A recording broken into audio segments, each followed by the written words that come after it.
How you going, guys? I've got my blooming tripod. Anyway, I'm here in Dad's shop. I just left the other workshop from the Studebaker video. About to do an oil change on this again. Because again, as soon as it came up with a service light to be serviced, it came up with engine malfunction. And last time it did that, it means that the oil had degraded. Now, from what I understand with these cars, I'm not sure if it's the oil that I put in it last time or not, and the time before, but I don't think, when I had the pen, when I was running it on Penrite oil, which is, you know, not this one, but one similar to this. I think this is what Dad's using. Oh no, that's not what he's, sorry, it's not that one. That's the other stuff that I'm sort of using now. This one? Nah, it's vintage stuff. Now, anyway, this brand, anyway, Penrite, it's the rest labels look like. When we were using that last time, I don't think we ever had an engine malfunction light come up and the service light come on. So obviously, you get in the system, when you change the oil, reset the system, and then after it's done so many Ks or whatever, it tells you it needs serviced again, which is pretty normal. With modern vehicles, they'll tell you. But yeah, the last two times when I've used, I think the last time, I think this is the bottle over here that I used last time, with the old oil on it, which is this stuff here. Where are we? That's what I put on it last time, I think, here. I think that's the bottle that I used. And put in this. Yeah, and it's done the same thing as what it did the time when we had the engine out of it.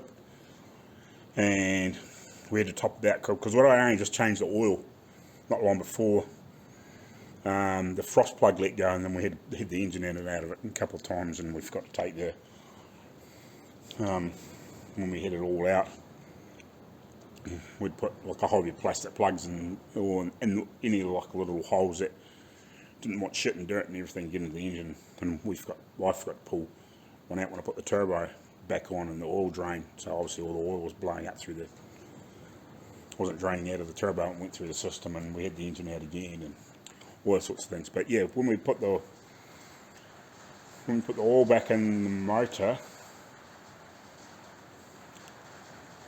or did we drain the motor? Can't remember. But anyway, yeah, when we put the motor back in and checked the oil, it was under half of what it should have been. So because obviously it pumped it a whole lot out through the exhaust. So yeah, we topped it up with something else that we could get handy here in the local area because we couldn't get the same oil. Yeah, and it degraded. So basically it came up with engine malfunction oil service straight away. And it did the same thing this time. It came up oil service, and within me driving it once, it came up with engine malfunction. Which I thought was unusual. Normally it comes up with service, you know, and then if you drive it around for another 2 or 3 weeks, then it might come up with that, you know, sort of type thing. Because the oil's degrading because it's, you know, got past its service life. But yeah, it came up straight away this time. So I don't know. We'll see how we go this time.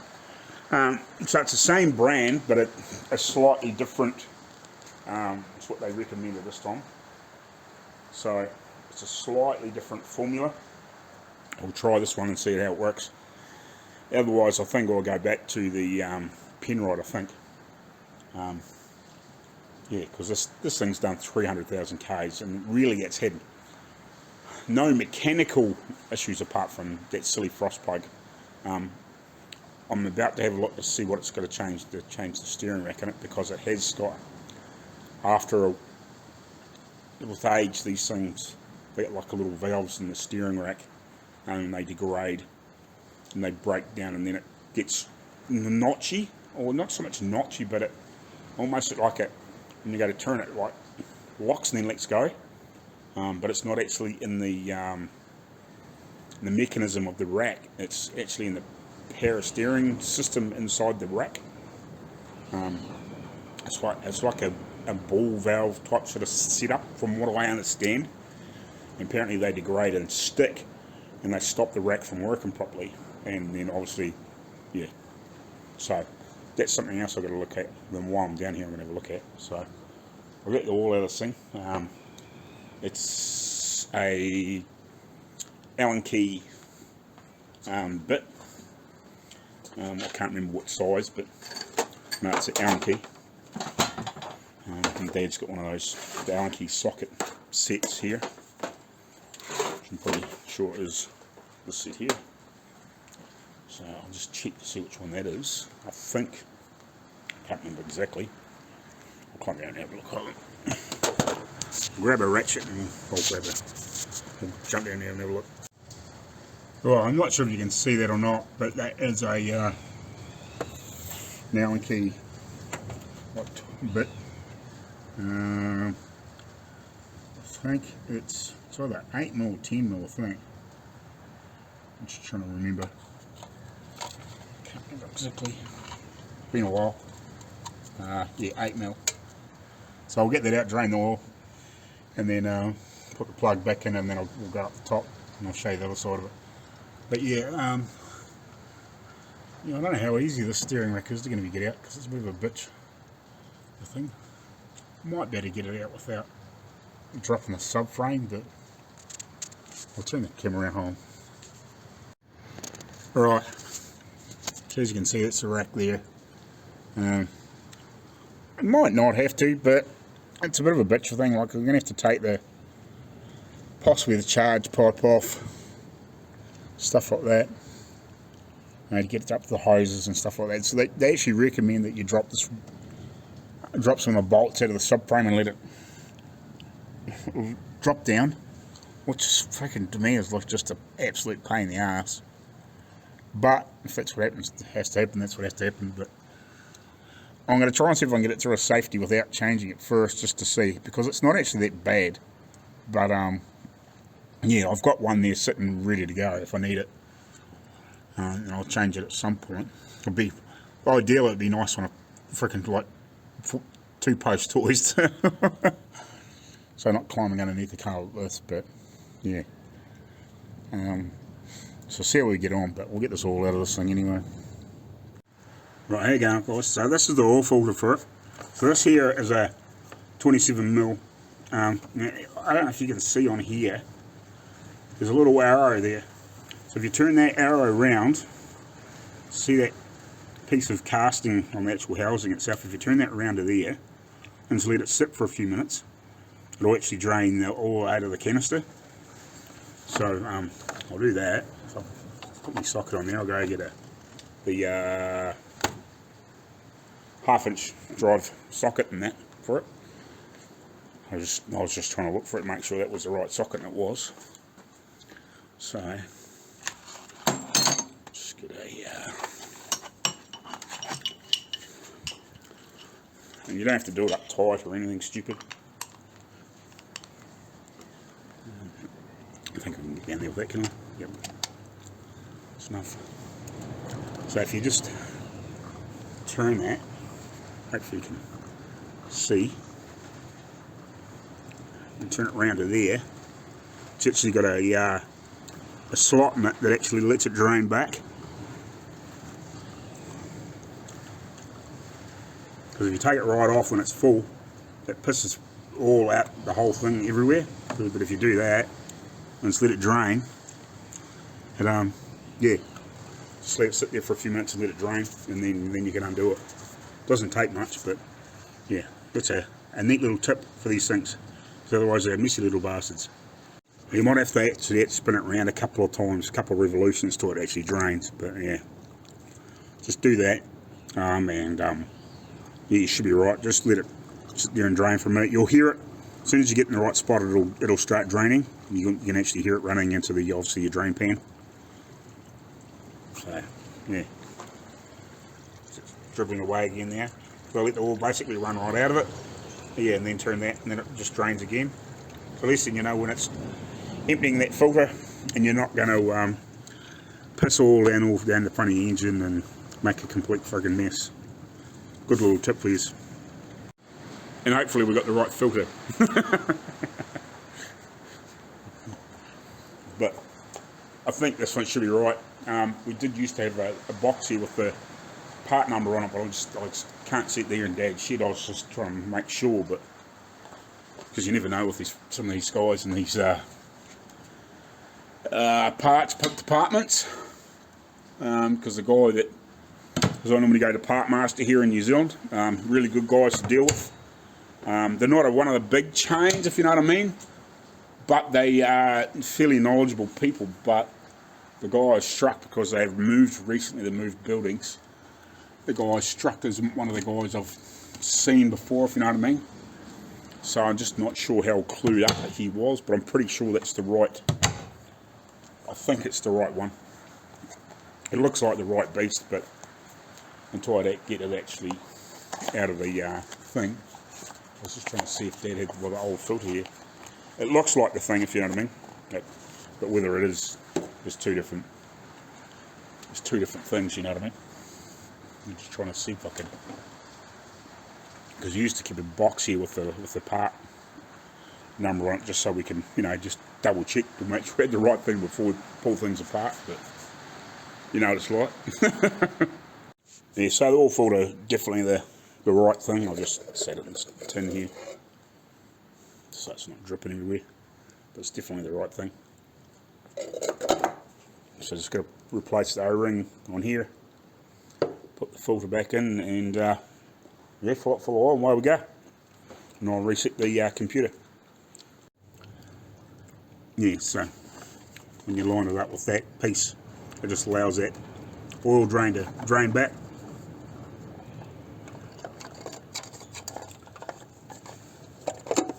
Slip that back in there. Turn it around a few times. And basically, because it's a plastic housing, you know, you don't have to go stupid and really torque it up tight. It says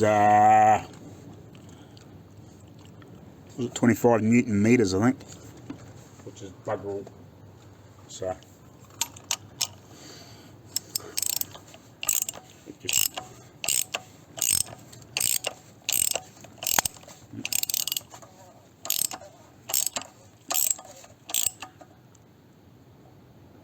just round to there, and yeah, don't have to go stupid, otherwise you break it. So that's pretty much exactly where I had it pointing last time. It normally ends up, you know, if you memorise where that pointer was, okay, you only had to turn it around to there to have it pointing at that thing last time. So that's pretty much where it is. You know, when you do a couple of revolutions and you take it off, then it should come back to roughly the same spot. So I know that's pretty much in the right spot, and just give it a, you know, just a gentle nip up push. You know, just turn it around until it sort of stops, and then just, you know, just give it that nudge. Don't have to go stupid, because you just break it and then you're looking for another housing. You can't take your vehicle anyway. Right, fire it up. Obviously make sure it's in neutral if it's a manual.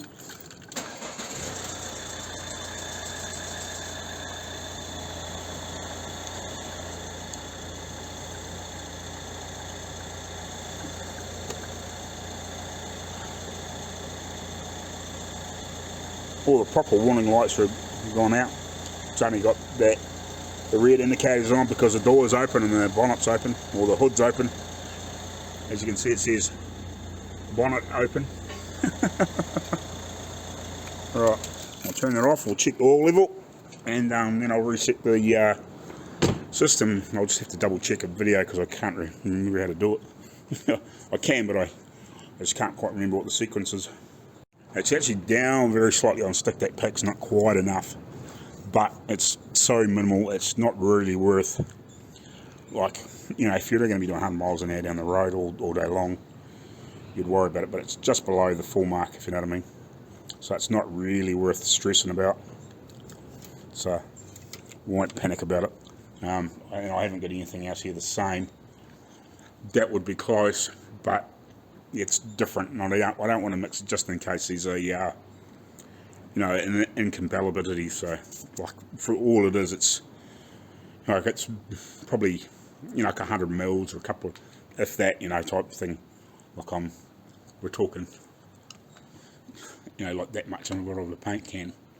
You know, like it's not much. It might be a little bit more than that, 100, 150 mils. So it's not worth stressing about over 5 litres of oil, you know. So yeah, it's just as easy just to put one of those in and be done with it, if you know what I mean.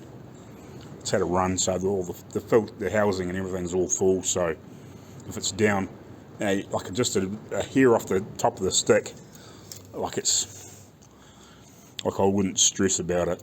Like if it was halfway down, I'd worry about it, but, or you know, if we're near the bottom. But for the little bit it's down, as long as it never moves from there, you're right, you know. If it does, we'll just top it up. But yeah, I ain't gonna stress about that. It's not worth buying another frickin' $100 worth of oil to put that much in it, you know. So it's all good.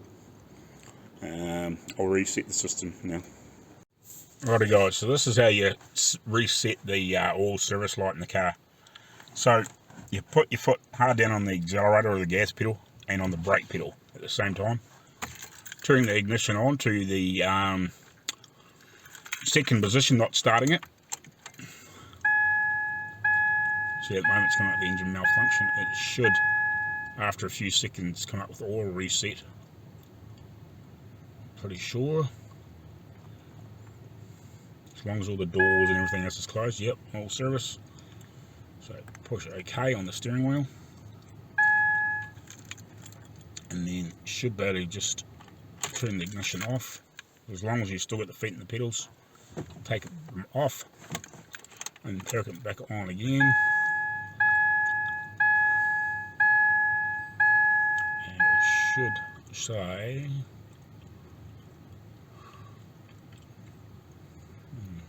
It normally comes up and says it, and then you push OK again, but we'll just see what happens. All the lights are gone out. I'll check the messages. Where are they? I know the windscreen washing thing needs filled up, but information, messages, no messages available. So yeah, all that engine malfunction and everything's all gone away.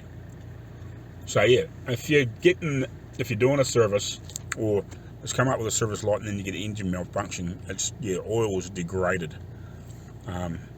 is what I worked out last time. Because yeah, I thought there was something wrong with the motor. I think, oh shit, here we go, you know, it's done 300,000 k's, now we've got a sensor going out or something. So yeah, guarantee if you get an oil service light come up, and then you get a engine malfunction not long after that, yeah, just get the oil changed in it, and it should be okay. Obviously, yeah, it depends on each situation, but I've struck that twice now, so I'm not 100% sure why the oil is degrading quite so quickly. I'm actually not 100% sure how many Ks I know on that oil. I was actually going to have a look back on some of the other videos to see if I had actually, because I forgot to write it down when I changed it. But these things tell you when they need to change anyway, so it's no biggie, if you know what I mean. But yeah, so I'll back this out of here and then I'll clean up the mess and pour the old oil into the thing. But yeah, I'll let this out here and just let it run for a minute, and yeah, whatever. But that's how you do it. So yeah, I'll just run you through that again just in case you missed it. So yeah, foot on here, foot on the brake pedal, hold it down, all the doors closed, bonnet or hood closed, bonnet closed, all that sort of crap. Yeah, turn it onto here until it goes through the reset. Yeah. Right, so yeah, second position. We'll just do it again. Might matter. It should come up with all service reset. We'll do it again or not? Mightn't do because I've already cleared it. Oh, it does. So you push OK on the steering wheel, or some of the other ones have it in a different place. Yeah, and then turn the key off, then take your feet off the pedals and then turn it back on again. Yeah, and that goes all service complete and then goes away again. So yeah, all good. Sweet as. Cheers, thanks guys. So again, yeah, thanks for watching. please like, share, subscribe, all those things. Doesn't cost you anything. Give us a thumbs up, you know, leave a comment down below, whatever. So yeah, there'll be other stuff coming up shortly, hopefully. Like I've said in one of my Studebaker ones, shortly I hope to be playing with an engine for a motor for a rat rod, possible rat rod build or something like that. I'm not 100% sure exactly what I'm building yet, because I'm still looking for a chassis, but that will come to time when, obviously, when a little more for funds available. I'm still trying to sort some other things out, but yeah, I've got, well, I'll better be picking up an engine and transmission shortly, which is a 245 straight 6 Hemi. I just want to do something different. They got plenty of power, a few tweaks and whatever. Probably gonna have to rebuild the motor anyway. So yeah, I'll do a little bit of head work to it, and whatever. Like, I'm not going to go radical, I don't think, depending on obviously what the state of the engine is like inside. You know, if we have to bore it, I'll probably only just see if I can find somebody that's got a second-hand set of like oversized pistons that might be flat tops or something like that. And I might see if somebody's got a second-hand like a high lift cam, and throw some new lifters and all that sort of stuff. And like, I'm going to try and do it as cheap as I possibly can, but I actually want to build my own intake manifold. No, out of possibly just steel tube or something like that. I want to do something a little bit different. I want to play and get a bit more creative.